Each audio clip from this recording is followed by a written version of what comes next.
All right, this should be a really quick video or quicker video. Let's just talk about picks. I'm just going to talk about picks because picks are one of those things that's a little bit funky, all about personal preference.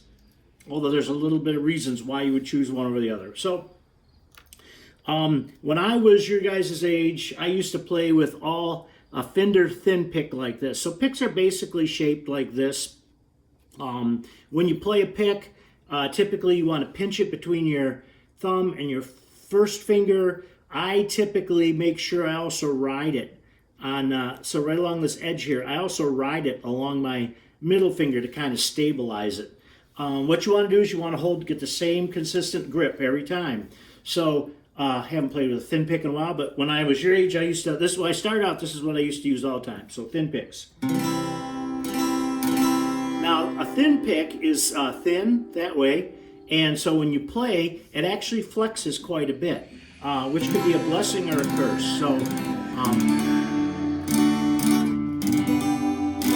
it actually, you can actually hear a little bit of a, I don't know, a little bit of a extra vibration because the pick is actually flexing while you're playing. It's actually moving.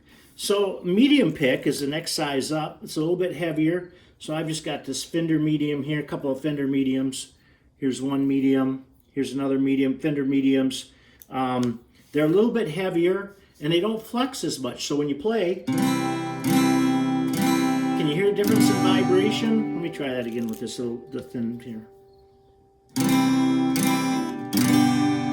You can almost hear a little bit more string noise, the picks on the string noise.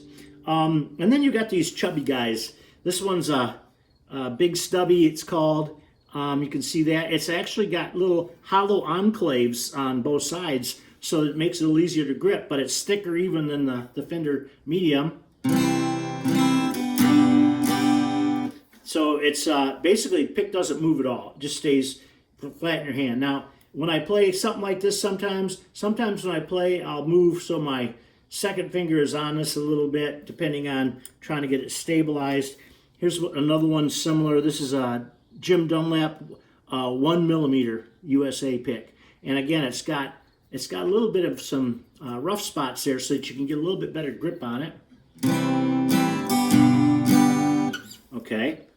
Now, I'll tell you what I did. I found these picks called wedge picks that actually have an indentation. So if you look, kind of hard to see. Oh, there it is. So you can actually see they've actually got an indentation on there. So there's two sides. One is indented and one is out. It makes it a little different feel. It makes it a little bit different feel on the pick. Allows you to kind of get maybe a little bit referent. The key is when you hold it, you always want this point to be at the same spot. So as you're picking, you kind of know where it is intuitively.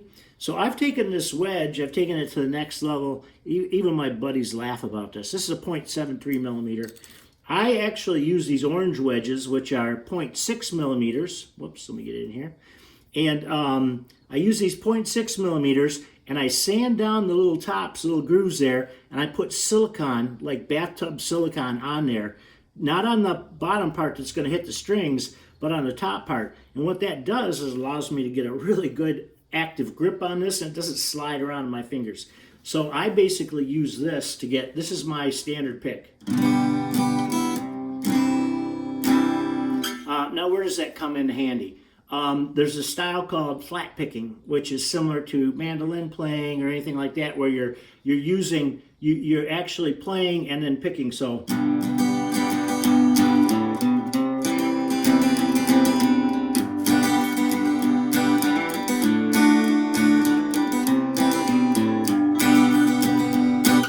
you can hear interleaved in there, you've got the full chord, and then you've got one note. And so basically on up and down, sometimes you're hitting one note, one string, sometimes you're hitting all six, sometimes you're hitting five, sometimes you're hitting four. So you got to know where that pick point is, and so having a solid reference. So my friends laugh at me, but when I do play with the pick, which is about 20% of the time, I use these guys with the silicone on there. Personal preference. So Hannah, I sent you a thin, medium, and a heavy. I didn't send you any of these bad boys here, but you might need to grow into that if you want over time. But to start with, the key is to find a grip that you like. I would start with a medium, kind of a give all. You can either use 2 fingers like that and your thumb like this, or you can use your thumb and just 1 finger and then kind of use your other finger to brace it. When I was first starting out, I had this problem where I wanted to hold it tight. I actually would wrap tape around the top like that. I found this bad boy. I think that actually might be a heavy one. So anyway, it's personal preference, but that's the story on the picks. You go to a guitar store, they're like 40 cents each.